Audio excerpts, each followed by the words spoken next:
So I try to be a positive person and I try not to get too negative about things, but I think it's time to talk a little bit about what employers and HR departments aren't telling you when there's a problem at work, because I have seen so much bad behavior that I think it's really important to call it out and to give all of you a little bit more guidance about how to deal with this. Before anyone comes for me, this is because we just keep seeing it so often.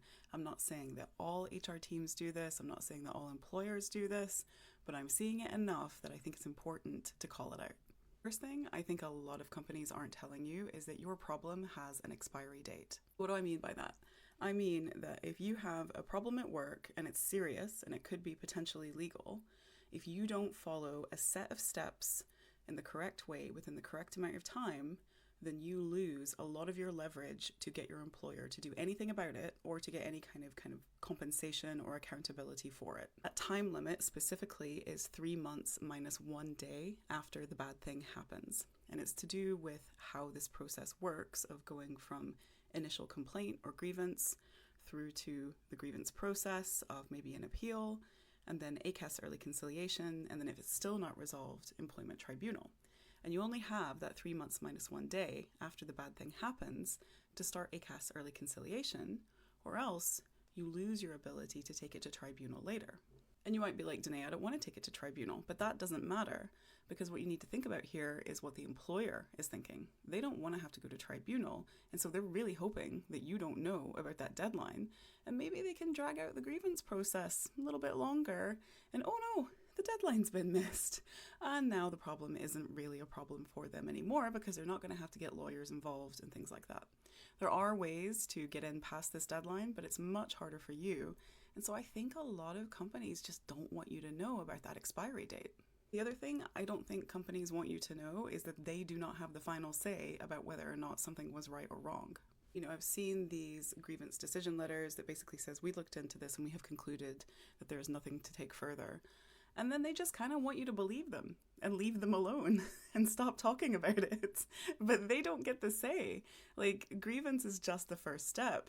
You then have ACAS early conciliation and the tribunal if you need it to really make a call on this.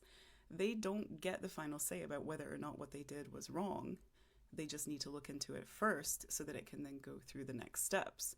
But often they make people feel like that's it. There's nothing else you can do. I don't think that many HR teams or employers are saying, beyond you have the right to an appeal, which only some of them tell you, I don't think many of them are saying, if you still don't agree, here's the next step, ACAS early conciliation or tribunal. I don't think a lot of employers want you to know that.